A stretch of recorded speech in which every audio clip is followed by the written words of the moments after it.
Good evening, everyone. Today is Monday, March 21st, 2011. It's a regular council meeting.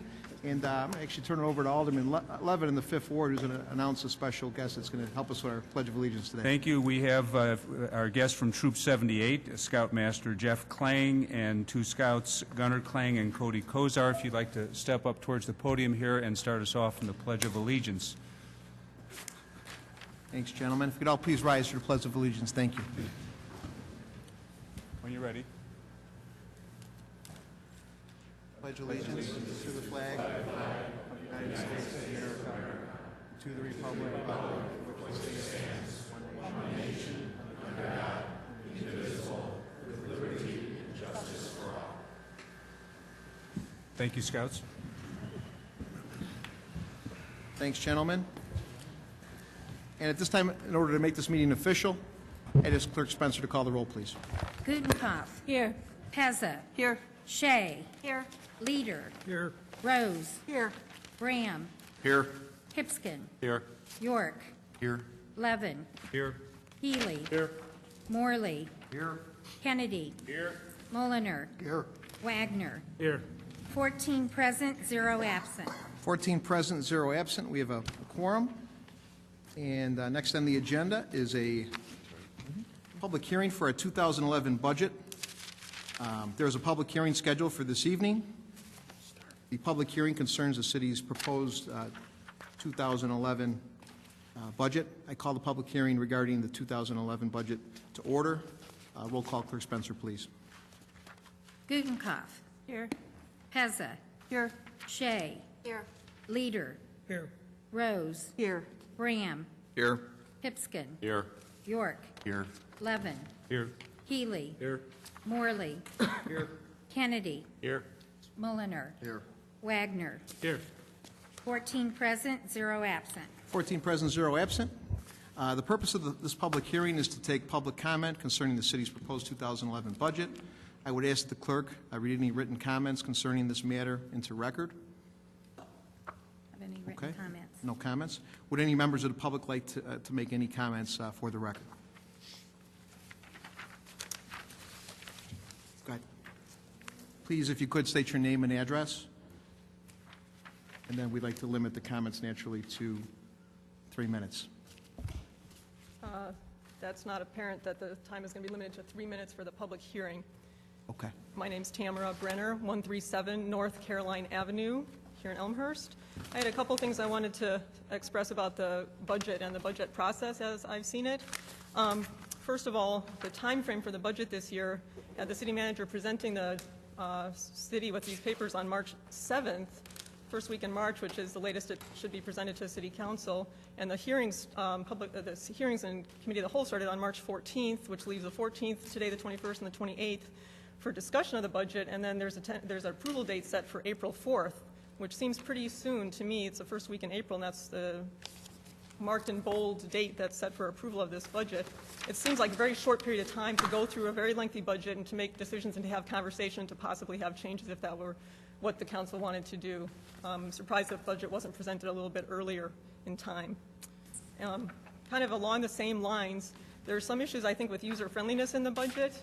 I've been very interested in how the city's been functioning for the past year, as most of you know, and I've been looking through the budget trying to understand it myself. There's certain things in there that even I cannot understand without coming to or watching the meetings on tape. There are things that are not apparent from reading the paperwork, what's there. For instance, in the public, there's a bunch of jumps in salaries, for instance, full-time salaries in the general fund.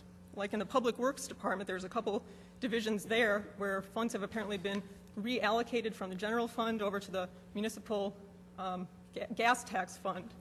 And also the salt budget for the city was migrated there too, but there's no way to know that easily from looking at the general fund budget.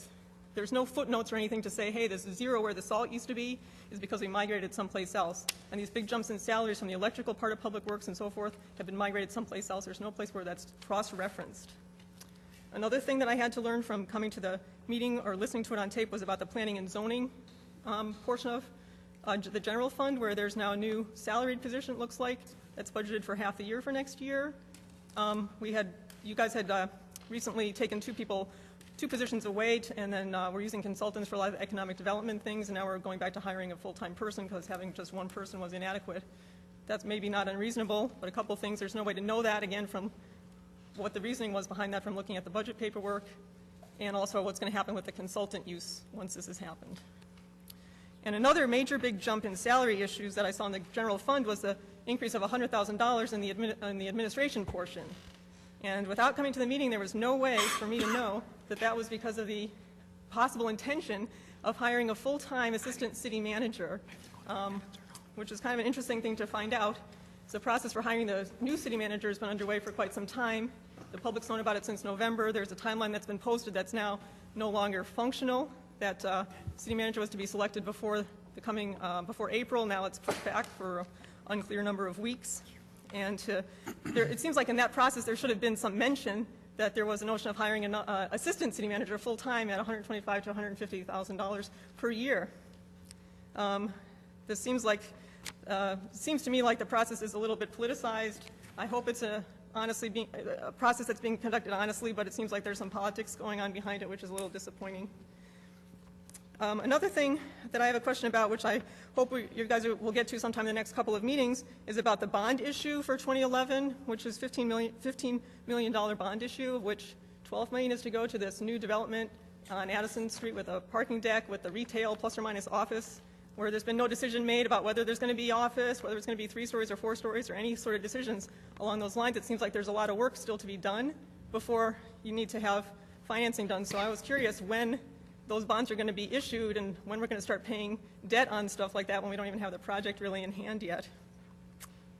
One other thing, which I still haven't gotten a total handle on, is like the IT and also the central garage are allocated over multiple departments and divisions and different funds over the city, and it's very hard to see what the total amounts are for those. I'm hoping there's an easier way to look at it, but I haven't figured it out yet, and it's impossible to tell what percentages are being allocated to which of the various divisions and departments. And I'm hoping that there's going to be questions from a little bit more of the members of the City Council as the budget discussions go forward, because it's a lot of money, and we're counting on you to do the right thing for the city. Thanks. Thank you, Ms. Brenner. Anyone else for the public hearing here? Claude? No.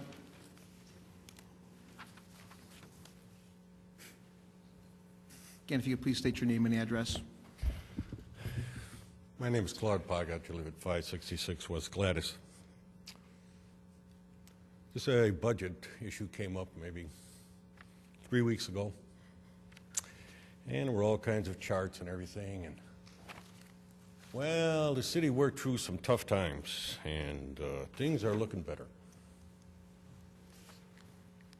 Well, yeah, things are looking better. You voted us a property tax increase last year. You voted us a property tax increase this year. Both of them were mandatory. City was going to fail. On top of it, you added $0.015 on a gallon of gas. Gotta have it. City's going to fall apart if we don't get that money. Yep. And then last week we get the budget presented by the city. All of a sudden, we're just getting through, but now we have considerable amount of money to spend on a few little extras. Assistant manager, a couple more engineers, a couple more IT people, all necessary. A couple weeks ago, we're barely surviving. Interesting, isn't it? Couple weeks, couple months. Things change so radically. Now you got money you don't know what to do with. $150,000 here, $25,000 there, $80,000 there. It's just coming to you. But you don't talk about the increases in fees and everything else you voted last year, and the city's going to say you got to vote for them this year. The city didn't mention anything last year about the fact that rubbish removal didn't cost the city a nickel more. No increase by the vendor, as the mayor would say. Increase this year, but we got an increase last year also. council members ask questions. How much does the fire department spend on IT? It's a percentage. Percentage of what? Oh, we're working on a percentage. That's nice. Since we don't know how much it costs, how do we work out a percentage? We don't seem to be able to get an answer on what anything costs. I don't care if we ask how much they paid for salt. You can't find it. Nobody seems to know. It's buried somewhere. If you go to an individual department, it's not there. You're looking in the wrong area. Look over here. I don't know how we just gained this much money, but we seem to have run into it. How can a budget go up $17 million in 1 year? Just how can it happen? But it is happening, and there's all reasons. We need it. That seems to be the general trend of everybody that walks up that the council member asks anything about. We need the money. Can't survive without it. Well, I hate to tell you, but all these increases that you passed on in the last 2 years, if you couldn't survive, you'd be damn fools. You survived because you taxed the people. You raised their taxes, you raised their fees, and that's how you survived. Now, where the people got the money from, you really didn't care. You really didn't honestly care. And then you passed that phony little thing of, well, you know, the people that can't afford this, that are retired and all that, well, we'll pay them back. We'll give them the increase back. Did you see the grand rush to this city? The thousands that came in that got a kickback from you? What was it, $2,500 totally spent? You keep on raising prices because every department says they need the money, they can't survive. But let alone when one of you asks a straightforward question, what does it cost? You don't get a straight answer. You get mumbling, you get everything else. You're going to hire a city manager, but you need an assistant manager, but you're going to set up the parameters. Well, what are you going to do with this city manager hire? You going to set up his parameters too? Or are you going to let him run the city? I would appreciate that in the future that this city administration, when they're asked a question, answer the question the alderman has presented. And I surely would like to know how this city has to spend another $17 million in 1 year. Because I don't have a budget like that in my house. So really, give the aldermen their due. And I know it's going to happen. I know exactly what's going to happen. April 4th is around the corner. You got a budget that took these people about 10, 11 months to develop, and they want you to vote on it because it's always the city manager's statement of, with the consent of the council members, we will pass this budget. And then you're stuck with it because you're going to get the phone calls, and people are going to ask you why you voted for it. And if you don't understand what's in there, keep on asking till you understand and get a straight answer from this administration. Thank you, Claude. Anyone else? Yeah.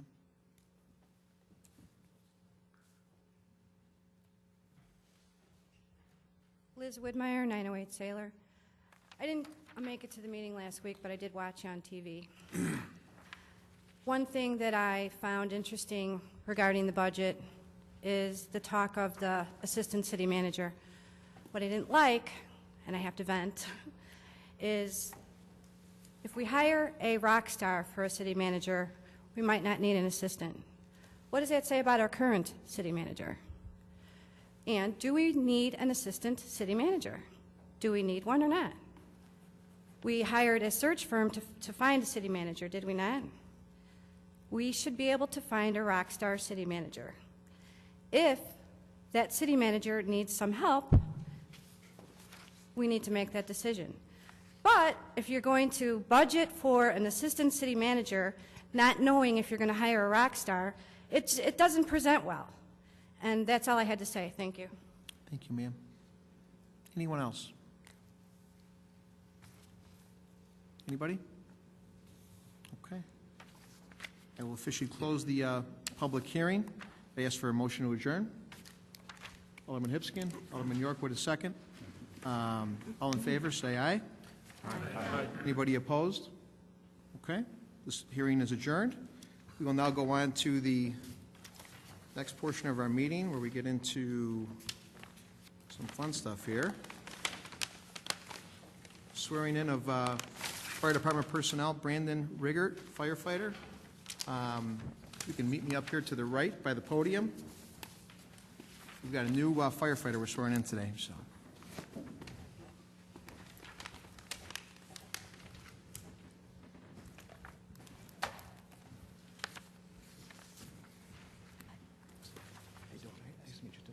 Family here or anything? Why don't your family come on up? Mom, dad, girlfriends, wife, hopefully. Across the line. Perfect. Okay.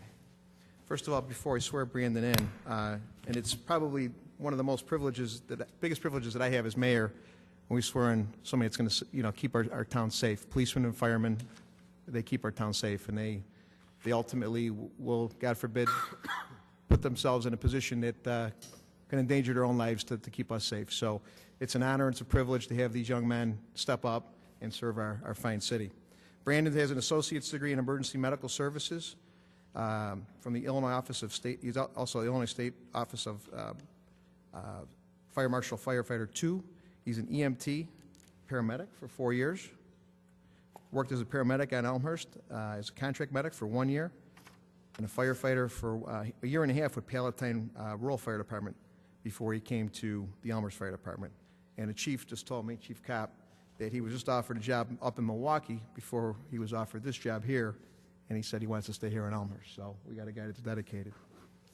So with that, Brandon, if you could raise your right hand and repeat after me.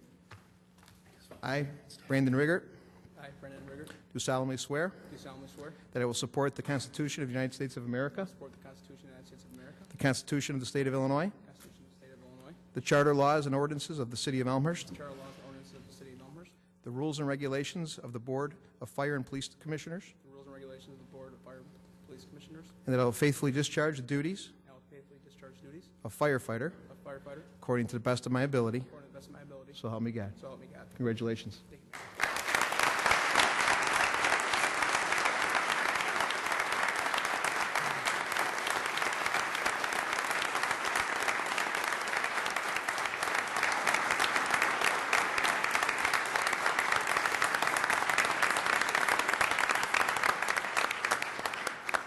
That's what I'm talking about. And here's another one. Here's another hero that just did some amazing things. And I would invite at this time Mr. Jim Nudera of York High School, one of our outstanding wrestlers, to come up to the podium here along with his mom and dad. I know they're in the audience here. We've got big smiles. And Coach Terry Clark, his wrestling coach, a legend at York High School. He's a young guy. He coached me. So, Jim Nudero did some amazing things. He was, I believe, 6th in state, 5th in state, as a wrestler for York High School. And I have a proclamation I would like to read for him. Whereas, congratulations are being extended to Jim Nudera of York High School for his outstanding representation of behavior, talent, and academic performance.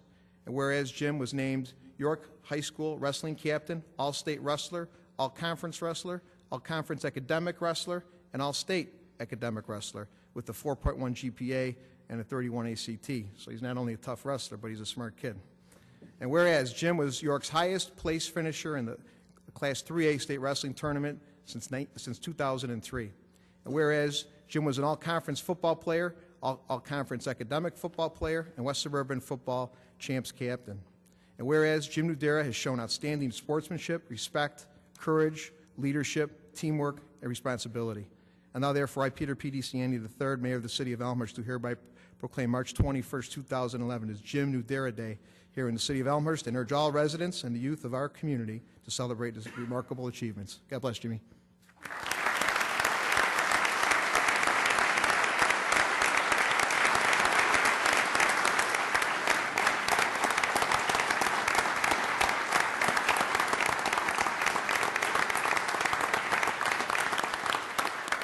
Have Terry Clark say a few words. Thanks, Pete. You know, it's my privilege to have worked at York High School for 31 years, and obviously Jimmy's one of the finest.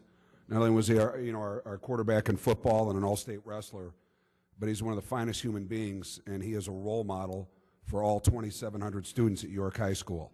And I believe that's the most important thing, the character he exhibits. And, you know, it says Elmhurst is a city, you know, where character counts, and Jimmy exemplifies that. Thank you.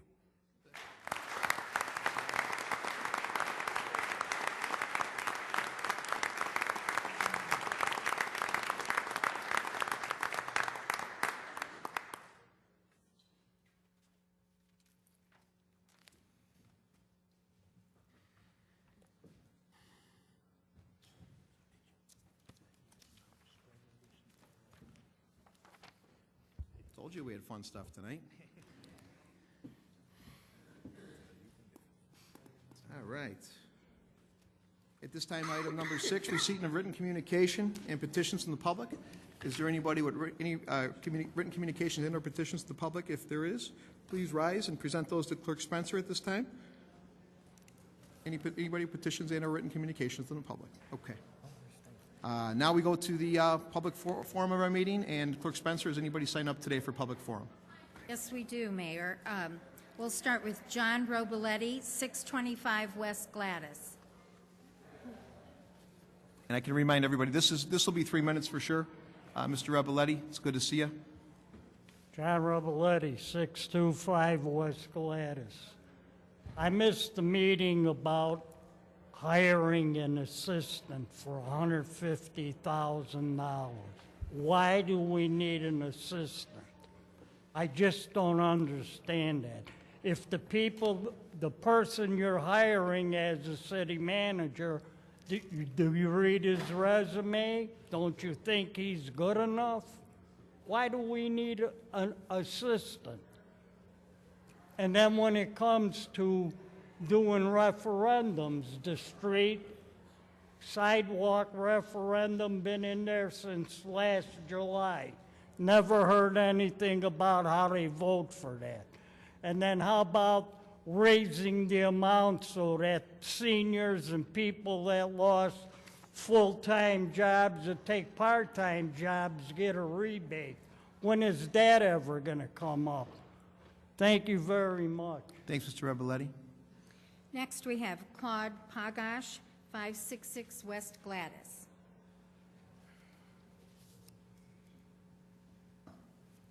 Back again. My name is Claude Pagash. I live at 566 West Gladys. I've got another 3 minutes, and what I'd like to do is this. I feel very sorry for the aldermen that are sitting up there right now. I really do. You're faced with voting on $135 million in about 4 weeks. I doubt seriously if every one of you have read that document page to page, 400 pages, and understand totally what's in that document. But you're going to vote on it. A couple more, another week or so, you're going to really be pressed. They won't care if you got to be here every day of the week till 10 o'clock at night, but you're going to vote on it. And that's why I feel sorry for you. You're up against people that had 10 months, 11 months to create something that you, individually, I doubt totally understand. But you're going to vote on it. And unfortunately, the way you vote, I pay. So do you. You're voting on your own tax increases. I'd like to remind of you a couple things. Number one, you got 20, or as Mr. Kennedy would say, $20 to $50 million worth of bonds to vote on. You already got bonds you're paying for. But you can't find out the total value of the bonds we're paying taxes on. So I feel sorry for you all, because you're going to vote, and then what's going to happen is, after you vote for this thing, everything you don't know about it will be brought up, and you'll be told, but you voted on it. And then you'll get the phone calls, like I said, and you'll have to explain your vote.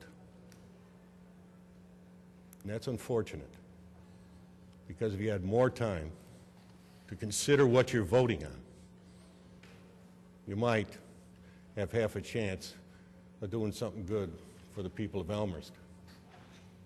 But we didn't ask for all these services that we're supposedly going to have to pay for. But we're going to pay for them. We're going to pay dearly for them. But I just hope to God that while you still got some time, you'll do more than just sit up there. You'll really ask some questions, real questions, and get real answers. Thank you, Claude. Daniel Cusack, OS 579 Kirk Street. My name is Daniel Cusack, and I live at 0 South 579 Kirk. I'm here to speak about the capital budget and the Elmhurst Memorial Hospital development in my neighborhood. To date, as a part of the 2008 hospital annexation agreement, Elmhurst taxpayers have already spent $2.8 million on streets and infrastructure improvements, given a $3 million reduction in building fees, and ceded 130,000 square feet of Harvard Fillmore right-of-way with a fair market value of $4 million to the hospital. Your new capital budget has 4 projects totaling another $2.2 million for the hospital. Together, this totals $12.8 million, or $850 for every Elmhurst household, whether they use the hospital services or not. And what will the Elmhurst taxpayers receive for their $12.8 million investment?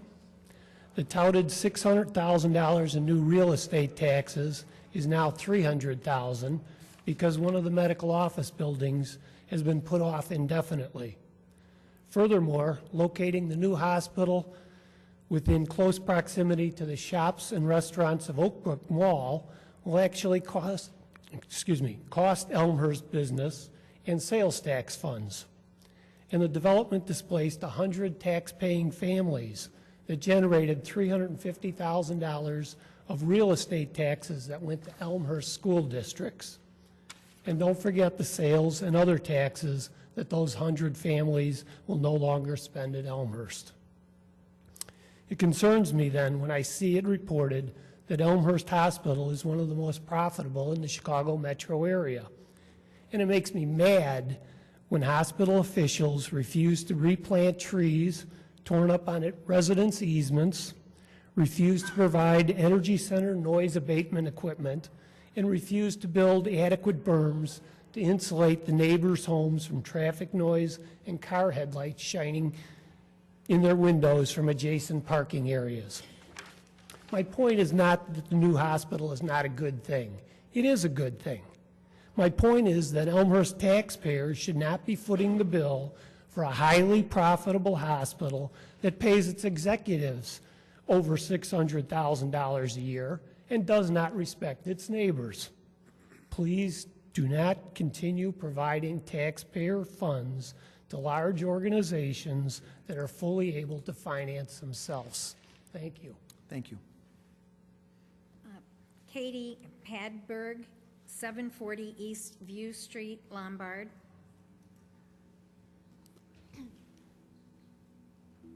Good evening. My name is Katie Padberg. I am an 8th grade social studies teacher at Sandburg Middle School here in Elmhurst. I'm here tonight to ask the City Council to realize the importance of the Elmhurst Historical Museum here in our community. The Elmhurst Historical Museum offers many opportunities to students and teachers to expand the curriculum with hands-on experiences. The museum offers kids a chance to learn not only about Elmhurst history, but also about Illinois and even international history. Most recently, currently, they have an exhibit on the Anne Frank diary. I had the privilege of attending an educator's workshop with myself and many other peers, and I've been able to now invite my students to this exhibit to get a better understanding of intolerance and to learn important lessons about the Holocaust. The Holocaust, as you may know, is part of not only the state but also the district and national curriculum, and this exhibit truly illustrates the importance of learning from the past. This is only one of the exhibits that I've been able to use within the classroom and truly outside of the classroom. Last year, many of my students were able to attend the baseball exhibit about Roberto Clemente, another hero in our history. So tonight I'm here as an educator, encouraging the council to please remember how invaluable this museum is to students and teachers and really everyone in our community. We have a great gem right here in our own backyard. Thank you. Thank you. Andrea Popolwisky, Hi, 190 West Prospect. Hi, I'm Andrea Poplowski. I'm a freshman at Elmhurst College and a member of the Green Jays, which is an environmental group on campus. I'd like to first thank Mayor Duciani for for supporting the electronics recycling event, which will be held on Saturday, April 9th from 9 a.m. to 11 or to noon, which will be held at the Park and Myrtle Streets north of Mill Theater on the Elmhurst College campus. This event is the weekend before the spring cleanup. Examples of items that will be included or will be accepted at the event are computers, printers, most small household appliances such as toasters, hair dryers, humidifiers, cables, and cords, gaming consoles, household and computer batteries. Some items that will not be accepted are mercury-containing devices such as fluorescent light bulbs, thermometers, thermostats, and smoke alarms. For details and the complete list of items that can and will not be accepted are on the city website, the city Facebook page, and or the Elmhurst College events webpage. All items will be donated to the organization Creative Recycling. Thank you. Thank you. Christine Smith, 190 Prospect Avenue. I'm Christine Smith from Elmhurst College here with Andrea, and I'm also a resident at 376 North Ridgeland here in Elmhurst, and I am also echo the importance of the recycling event here. I think there's some great opportunities for us as residents of Elmhurst to think about the cost that we spend every time we put everything on the curb and how that looks, and that we take some opportunities to do the right thing. There's legislation that asks us to do that that's effective January 1st of 2012, and we hope everyone will come out and bring their items on April 9th. Thank you. Thank you. Scott M. Day, 300 East 5th Avenue, Naperville. My name is Scott Day. She did state the address correctly. We are here on item 8R. I have no statement this evening, but we're prepared to answer any questions City Council may have regarding our application. Thank you. Thank you. Charles Collender, 6934 Exner, something like that, Darien. Good evening. I'm here also representing the hospital and will be available for questions and comments associated with item 8R from your agenda. Thank you. That concludes public forum, Mr. Mayor. Okay. I'll officially close the public forum at this time and move on to our consent agenda, which is item number 8. At this time, is there anyone that has a question or may want to vote no on a particular item on the consent agenda? Please indicate just now if you could. Alderman Brown. Item R. Item R is in Robert.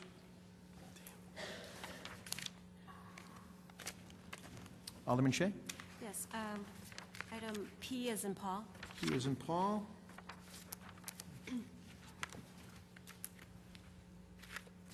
Okay. Anyone else? All righty. At this time, I'd ask for a motion and a second to approve the contents of the consent agenda, unless items P as in Peter and R as in Robert. Alderman Wagner with a motion, second by Alderman Bram. Clerk Spencer, if you could please call the roll, please. Wagner. Aye. Graham. Aye. Hipskin. Aye. York. Aye. Levin. Aye. Healy. Aye. Morley. Aye. Kennedy. Aye. Mulliner. Aye. Gudenkauf. Aye. Pezza. Aye. Shea. Aye. Leader. Aye. Rose. Aye. 14 ayes, 0 nays. 14 ayes, 0 nays. The consent agenda is approved, less items P and R. And at this time, I'd ask Clerk Spencer to read the report on item P, please. I'll give the recommendation. It is therefore the recommendation of the Finance, Council Affairs, and Administrative Services Committee that, you did say P, correct? Yes. He is included. Finance, Council Affairs, and Administrative Services Committee that the City Council approve the purchase of 150 HP desktop computers from HP-GEM at the unit cost of $632.35.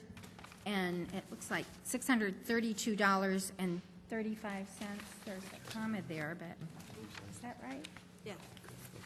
$632.35 HP laptop computers from CDWG at a unit cost of $577.99, and 200 Office Pro 2010 at a unit cost of $319. Respectfully submitted, Finance, Council Affairs, and Administrative Services Committee, signed by Stephen W. Hipskin, Chairman, Mark A. Mulliner, Kevin L. York, unsigned, and signed by Diane Gutenkauf. And at this time, I ask for a motion and a second to put this particular report on the floor. Alderman Shea with a motion, second by Alderman Hipskin. And discussion, Alderman Shea. Actually, I'm for buying new computers. I have just a question, and maybe they can just answer it for me. We have 185 computers we're buying. That's the total amount of computers that the entire city with all 8 buildings. I was wondering, I know you probably discussed every avenue, but did you discuss a rotation of some sort, so we're not purchasing all our computers at one time? You know, I think there's something in the minutes about that. But, you know, this is a process that we're on. There was a lot of information about this going around today, and no, this is the 4-year cycle that we're on, and to take it off right now really doesn't make sense to do that, because the imaging that you have and that you do all at one time it's called the ghost image. For each department has a different one. The amount of work that is being done along that, it makes more sense to do it all at once. So. Alderman Mulliner, would you like to reply as well? You're in the committee. Yeah, we did have a discussion, and that was one of the questions that was brought up. And the reason that it was decided, besides just this ghosting process, was the limited staff that we have in the IT department. So to maintain the equipment, we would have 3 or 4 generations of operating systems and computers. This way we have a single generation for all of the equipment. And that's one of the big reasons why that movement was made, to do it all in one shot this time. Plus the fact we've delayed it significantly, a significant period of time. I just wanted to know if you looked into that. All right, thank you. Very good. Any other discussion? Hearing none, I'll ask Clerk Spencer. I'm sorry, Alderman Pezza. Thank you. It just spurred a question for me. Since these will all be brand new, and they say the life cycle is about 3 years or so, does that mean we should expect, or the taxpayer should expect every 3 to 4 years this type of a purchase? Is that just something that should be expected? Chairman Hipskin or Alderman Mulliner? Yeah. Sure. Alderman Mulliner. Or Chairman Hipskin. Yes, it is. That is a cycle. And we're on, it's usually a 3-year cycle. I think we've stretched this out to 4 years, and we probably have some that are over 5 years old. But that is an expense that, remember, this is how we are, as a city, are becoming more efficient. So it is a fixed expense. And Alderman Mulliner, if you had something to add to that. No. Okay. I just wanted to. Any other discussion? Questions?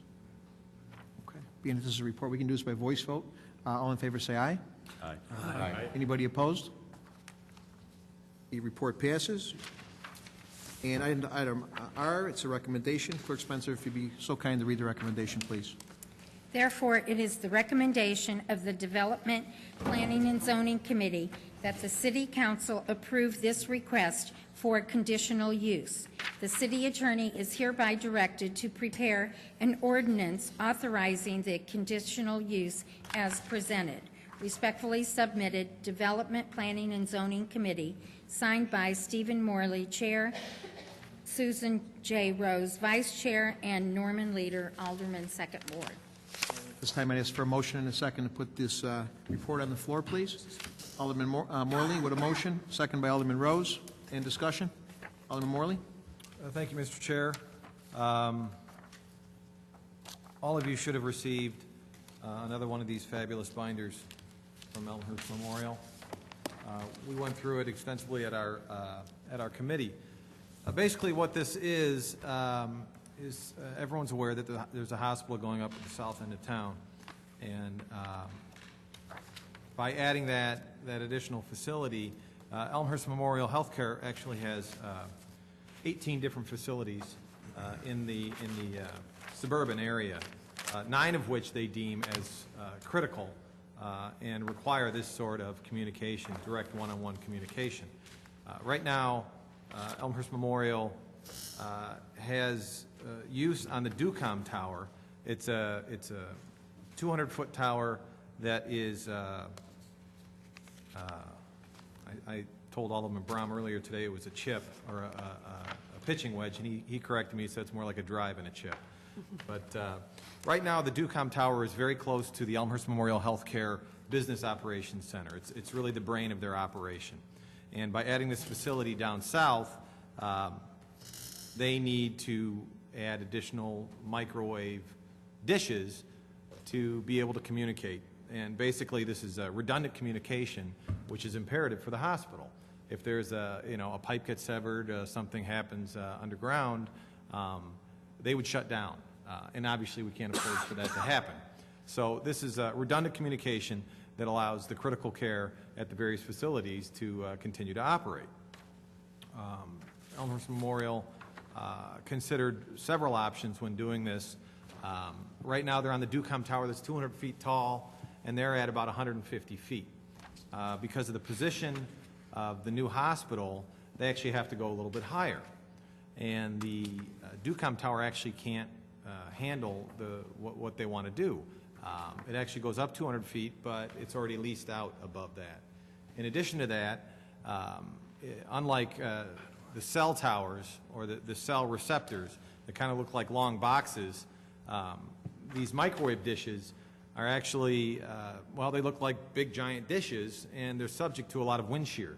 So the Ducom Tower itself actually could not hold the needs of Elmhurst Hospital. They actually even offered to reinforce the Ducom Tower, and that didn't work out. The Ducom folks didn't want to do that. So I feel that Elmhurst Memorial has done quite a bit in trying to satisfy their needs with what was there. Once that was determined, then they had to look for other locations of where to put this new tower, and certainly a tower that could handle what they're looking for or what their needs are. And they considered a couple of spots. They actually could put the tower up at the south end of town where their new campus is, but that never got past the talking phase, quite frankly, because that tower would be over 150 feet tall, and it would be in the middle of residential.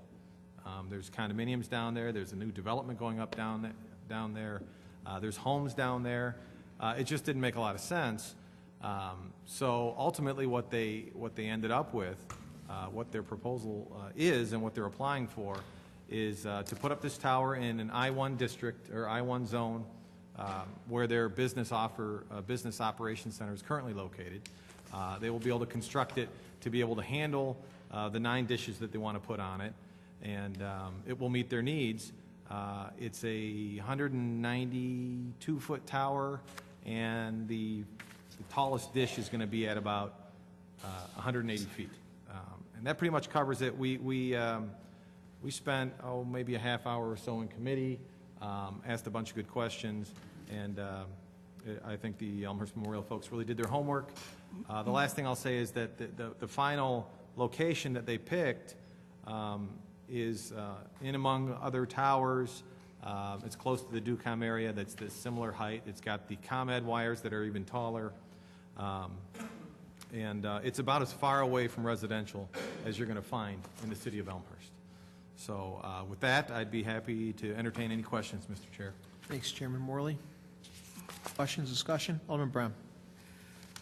Excuse me. Thank you, Mr. Mayor. As Alderman Morley pointed out, I had a brief conversation earlier this evening with him about this proposal before us tonight. I do have concerns. Our current tallest tower that we as a city council elected body have approved is under 100 feet. The DUCOM tower, we have no ordinance, no restrictions. They are allowed to put up the 200-foot tower, and therefore there's really no debate on that matter. A 200-foot tower, and I do agree with Alderman Morley, in regards to the location, I guess this is the farthest point away from a mass of residential properties as you would find in the city of Elmhurst that Elmhurst Memorial currently owns. My concern is this: 200 feet, that's significant. That's something on the horizon that I would prefer not to see, especially within the city of Elmhurst limits. I appreciate the information that the committee and Elmhurst Memorial has presented to us.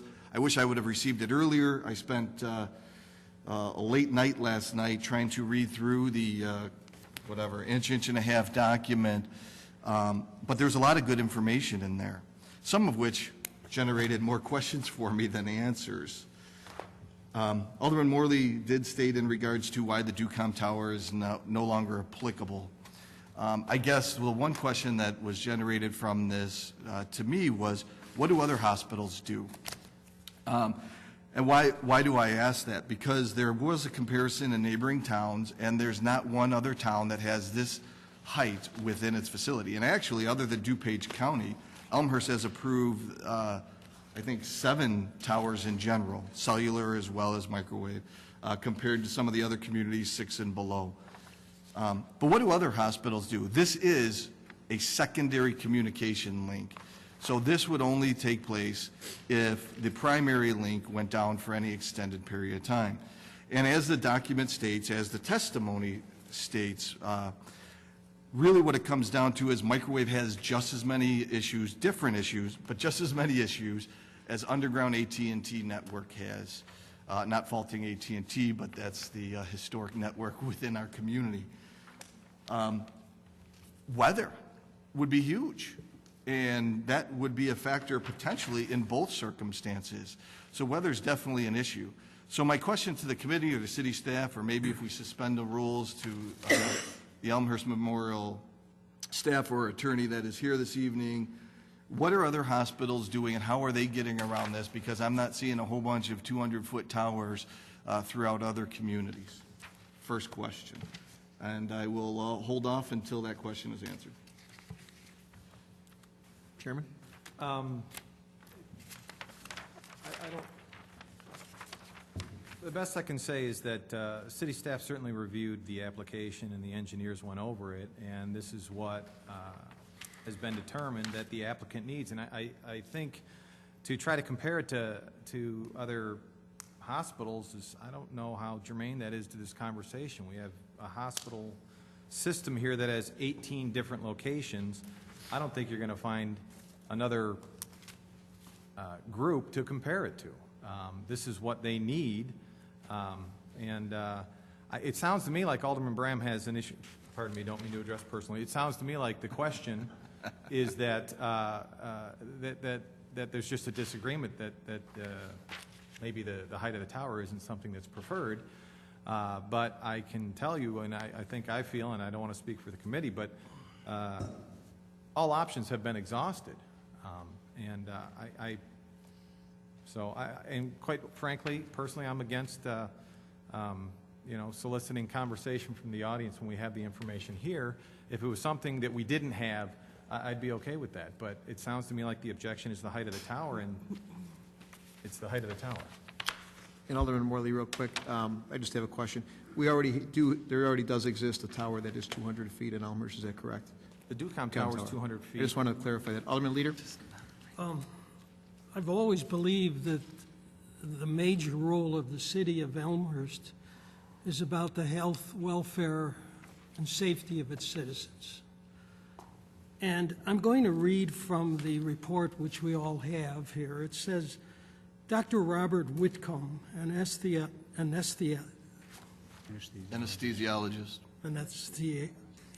I can't get that word, excuse me, and Chief Medical Information Officer at Elmhurst Hospital, stated that the hospital uses digital information for virtually every patient encounter. He stated that any interruption in the flow of this digital information could result in disruptions to patient care and therefore injury and harm to patients. On the first page of the report, it says, because microwave dish antenna require line of sight to another antenna, additional height is necessary to communicate with the new hospital campus under construction at York Street and Brush Hill Road. Mr. Day explained that the DUCOM tower is at capacity and cannot accept the microwave dish antenna at the 192-foot height. Frankly, if this isn't about the health, welfare, and safety of the citizens of Elmhurst, I don't know what is. Thank you. Thank you, Alderman Leader. Well done. Alderman Levin? I read the entire report. I thought it was very well put together and answered virtually every question other than one that I had. And I've been on the other side presenting to councils on tower issues, and the answer, I think, is the height of the tower is a technology question, and the report, the materials we were given clearly indicated that for that type of tower, for that type of use, that type of height is dictated. It doesn't work if you say you're only going to do it at 100 feet. You might as well not even put the tower up at all. My experience is more with cell towers where you don't have to have the direction that you'd require in a microwave, so I understand why this one is required. I took a look at the area, and with all the other power towers there and other towers, I don't see that it's going to cause any problem at all.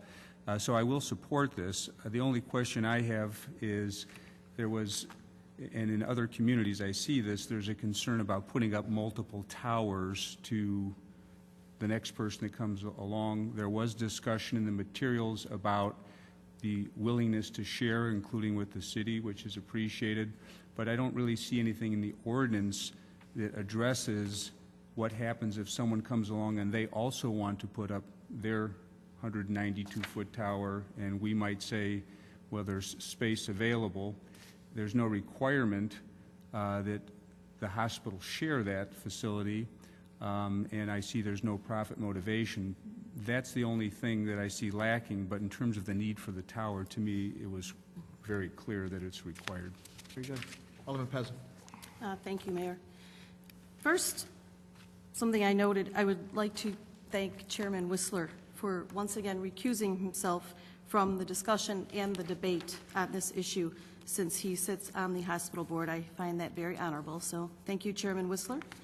As I reviewed the testimony from the February 24th hearing, I noted there were many redundant statements made regarding the purpose and the future potential use of this tower. There was a Tribune article that reported Mr. Day stating, the hospital is open to sharing the use of the tower, perhaps with the city, but would not be looking to rent space on the tower for profit. I think this is very commendable, and if that is truly the case, then I am all for granting a variance for a 192-foot tower. Obviously, if it contributes and enhances to the safety and care of patients, helps doctors, nurses, the hospital, That being said, my concern is that several times during this testimony, other statements were made to the contrary. There was a point where a Mr. Collender said, "We could accommodate other technologies for communications on the tower as well," and went on to say, when asked by a commissioner, "We are not establishing this as some type of opportunity for revenue, but we recognize that a tower of this size is significant and needs to be available for others within the community." Mr. Day also stated, "We have 4 neighbors within our subdivision, and the neighbors will be offered an opportunity to use this facility." And then Mr. Warner stated that it was made clear to the commission that once this was voted on, the ability of other uses to be on this tower would not have to go through the commission again, because once the height is approved, other uses can be on that tower without any of us having a say in it. I know Mr. Day also stated that we need to approve this to go along with the Elmhurst Comprehensive Plan to strengthen the relationship of the hospital with the community. And while I believe that, and I think that's all well and good, I don't believe our comprehensive plan goes any further to place a burden upon the city to grant variances to ensure profit for private organizations. So if Mr. Day's statement in the Tribune is correct, that this tower will only be used to help the hospital, to save lives, to help doctors and nurses, and potentially give some of that space to the city, then I think that totally warrants the need to go this high and to approve this. But I think to be clear and to solidify and confirm Mr. Day's statement, I would be happy to approve this if I'd like to make a motion to direct our city attorney to add the specific language reflecting Mr. Day's statement that this conditional use for this tower will be granted for use of Elmhurst Hospital and the city of Elmhurst if necessary. I'll second that motion. Okay, we have a second on the floor. And discussion?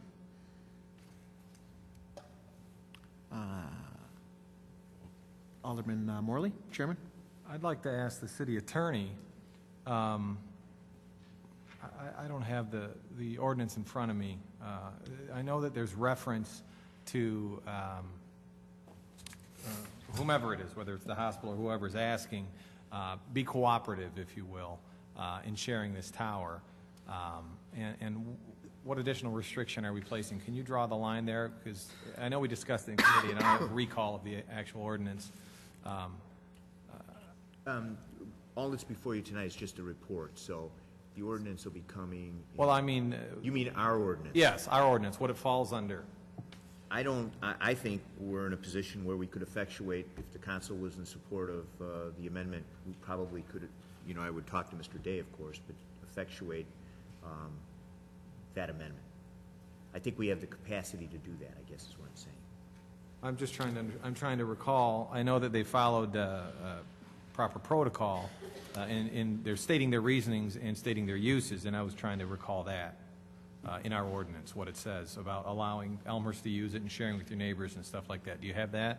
No, I don't. Okay. Okay. Any other discussion? Alderman Gutenkopf. Yeah, I guess I have a question about how this might affect future potential users of towers in this area, because it seems to me that if we have tower space available, or if not us, but if tower space is available, then potentially we have fewer towers, the more people share it. If we restrict it to those uses, then given the way technology is today, other sites may want to locate in this area. We may be faced with having more potential towers built. What would be the advantage to the city to restrict this tower from having other uses on it? Alderman Rose. I want to thank Alderman Gutenkopf for making the point I was just about to make. I mean, I think that is, I'm just trying to think what the advantage would be if what we're looking at is kind of visual pollution. having fewer towers. You know, if the hospital ends up putting something else on that tower, allowing someone else to do that, I think that's not a bad idea other than just the city. We did cover this with them very specific. I think it's the one thing all of us are concerned about. What are you going to do? Are you going to sell space on this tower or not? That is not their intention to do that. I support this very strongly for several reasons. One, this is a large tower, primarily for health-related activity. The fact that it's a secondary tower is not disturbing to me. We've all seen situations where power goes out. It isn't like power never goes out or something doesn't happen. And for us to not allow the hospital to have something that is secondary in that sense, I'll tell you, I'd hate to have my grandmother in the hospital and have something happen and they couldn't get the information that they needed. So I think about it very practically from that point of view. This is for the health and safety of the community. I want to point out that the Zoning and Planning Commission did approve it unanimously. I always think that's of interest to me to look at that. And I will answer my understanding of the question that Alderman Levin raised, which is, and I think Alderman Pezza inherent in her question as well, this notion of what will we say to other folks who might want to come in and put a tower that's big, is that this large, what stops is this is conditional use.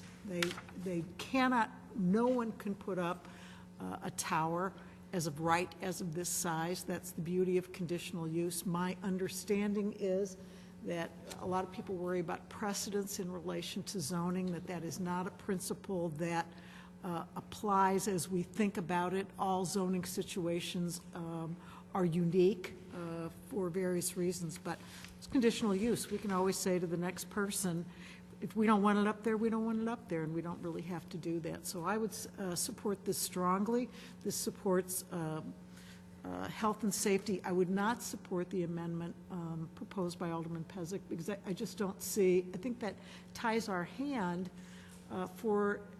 I don't see a good reason why we want to have our hands tied at this point. It just doesn't, if I saw a good reason, maybe, but I just don't see the value of it. In fact, I see more downsides to that than plus. Okay. Any other discussion or questions? Alderman Levin. My concern wasn't that there would be other towers, but by the sharing makes you have less towers, and each tower has a certain engineering capacity, can hold a certain number of antennae. So if there's a sharing capacity, that decreases the amount of people who are going to come in. And I'm not even so sure I'm concerned about whether they lease it out or not, because if someone comes along and they have a use that they really need a 150-foot location for, and the hospital's tower is available, and that in situations like this, that user would offer to pay some of the maintenance costs and pay something to the hospital for the capital it put into it, and then they don't have to put up another 150-foot or 200 tower. So I am not in favor of the amendment, but I am in favor of the overall ordinance. I was just making a point of why that sharing is important. Thank you, Alderman Levin. Again, we are looking at a report, so the ordinance would go afterwards, but we appreciate your thoughts. Alderman Brown, then I'll go to Alderman Pezza. Yes, in regards to this amendment, on tab D as in David, it does actually have a figure of the map and state the elevations and the various potential antenna types that this structure would potentially be constructed for. I don't know if it's significant or not, but in my perspective, it's a decent amount. The first one being it states at an elevation of 190, which is a little bit differing from other statements in the document itself saying 182, is the two standard dishes. Then at 180, you have what was typically referred to as 12 cellular antennas or RF heads being, that would serve approximately 3 or 4 customers. I don't have an issue with the hospital, if this moves forward, taking advantage of the additional space due to the ugliness, I guess, of towers in general, albeit microwave, albeit cellular. and I am in the cellular business, so I am saying this with experience from hearing customers complain about it all the time. With that said, I don't support this current amendment because I think if there is a potential where we reduce the number of towers in the city of Elmhurst, I'm fine with that, even though the Elmhurst Memorial Hospital is a not-for-profit and their intent is not to generate revenue. I would like to see the city of Elmhurst have first right of refusal, per se, to have an opportunity of utilizing this tower if it moves forward. Thank you. Alderman Pezza? Yes, I just want to clarify, the reason for the amendment was to clarify what I've been reading and what was stated, because I believe, based on the questions the commissioners asked and the answers that were given, it's my understanding that this was granted unanimously, partially because the understanding was this was going to be for the health, safety, and welfare of the hospital and the doctors and the nurses and potentially the city. I do believe this will set a precedent. It's almost like saying, other towns, you can't build your 200-foot tower there, come here. You could build it here and you can make a fortune off leasing space off your cell tower here in Elmhurst. That's the precedent I don't want to set. I want the hospital to have this, but I want it understood to the next person that comes along that this isn't a business to get into. Well, let's come to Elmhurst. They grant these variances. We can build our big tower. There's a lot of money to be made off of leasing cell tower space. I know that for a fact, and I just don't want to set this precedent to the next person to think, come build here, you can make a fortune. We'll have the whole industrial area that could be future economic development, this huge area of these 200-foot cell towers. That's the point of my motion. Very good, very good. We could probably do this by voice vote. Is there any other discussion or questions? Otherwise, we'll do this by voice. I would ask, so on the amendment itself, all in favor say aye, and then all opposed say no. All in favor say aye, please. Aye. Okay, so, and all in disfavor say no. No. Okay, motion fails. Back to the original report. Any other discussion or questions? Alderman Brown. Thank you, Mr. Mayor. I haven't received the answer for my first question as of yet, but I'll circle back to that in a second. Going out to the site and taking a look at this, and I do share the concern of Alderman Pezza of the industrial park potentially ever becoming, I don't know, I'll call it an antenna field, and having various towers or albeit microwave or cellular, because that is definitely a concern and would be a blight of the area, albeit industrial park or not. I do want to remind everybody that approximately 2 blocks away, there is, I don't know, 10 to 15 homes that are in the vicinity of this tower, and that is in, I believe, the 2nd ward. My ward is approximately a half a mile of this proposed location. So we would visually be seeing this tower on a day-in, day-out basis if this moves forward. But going back to the site itself, in the back of the building and back of the site where this is being proposed to be built, there's a detention and a retention pond there, and there doesn't really even seem to be any room for the base of this very large tower to sit. And in the documentation, it wasn't really specified where. Is this being proposed to be in the detention pond area or closer to the retention pond area? Where is this antenna just physically going to be located? And if we need to suspend the rules for that answer, if the committee doesn't know that, have this answer, I would like to make a motion to suspend the rules to allow Elmhurst Memorial attorney and staff to speak to my previous questions. Point of order. What was the previous question? Could I get a clarification? Alderman Brown, can you clarify why you're suspending rules? One, to understand exactly where the location is on the property, which is my question that I just asked.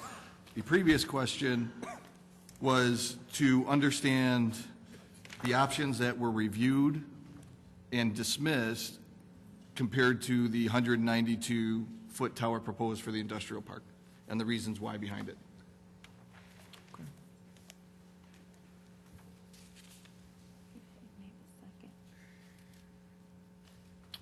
All righty. That motion fails for lack of a second.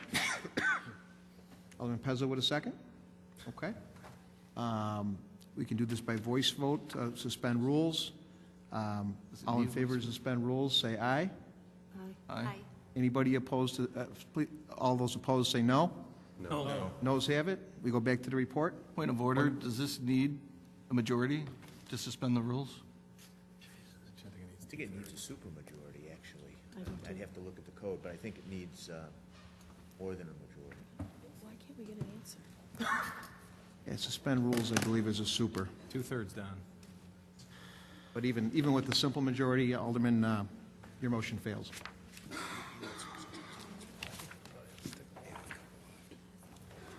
It's 2/3. It is 2/3. It is 2/3. Okay. Any other discussion before I call the roll?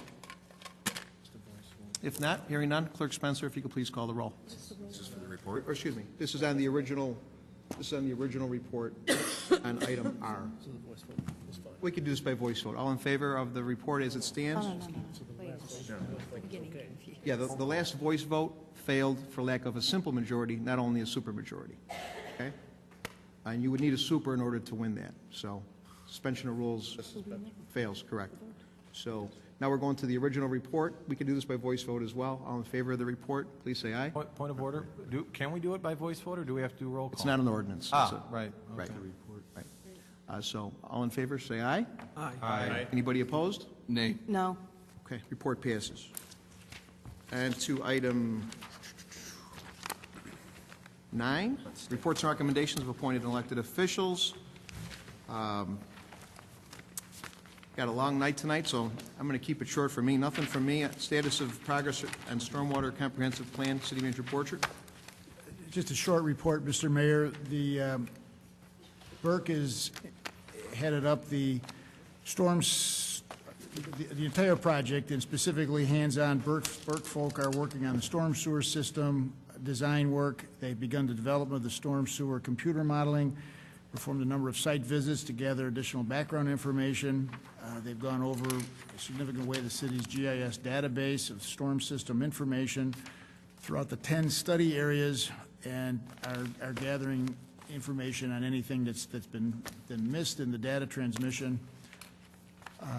They're overseeing the RJN sanitary system work. The RJN group have been throughout the Elmhurst community initiating the analysis work they need to do. They've inspected sewer manholes to design the proper locations for the meter locations.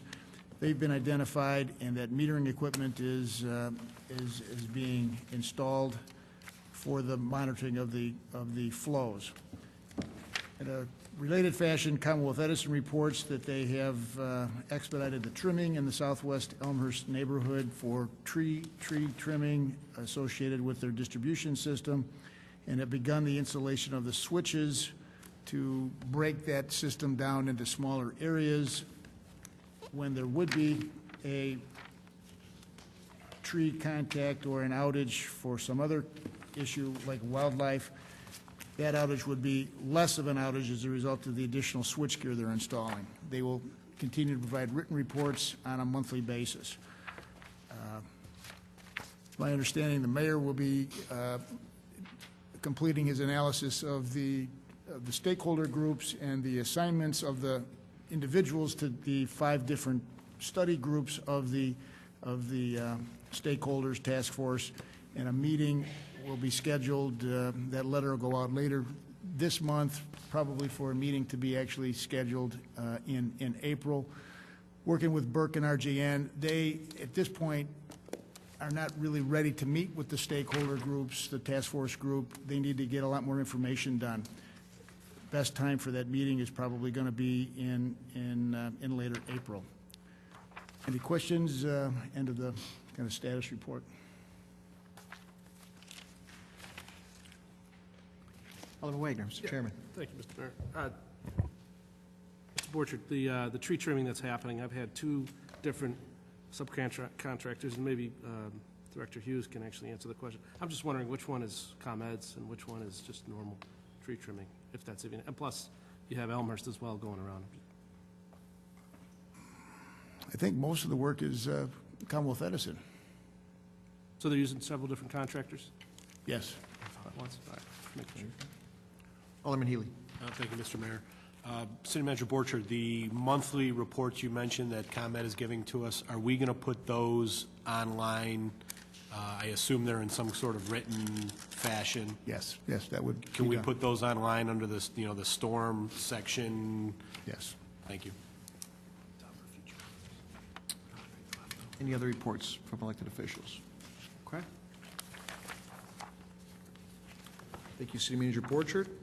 On to item number 10, other business. Anybody for other business? Alderman Morley.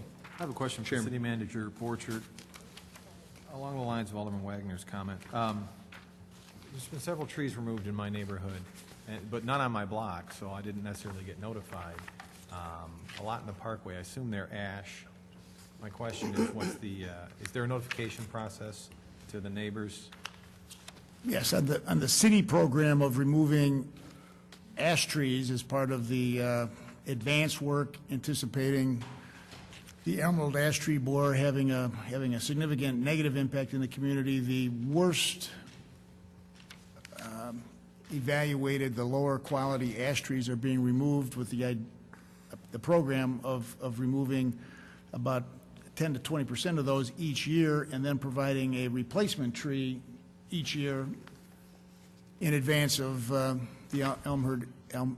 emerald ash tree borer arriving in Elmhurst.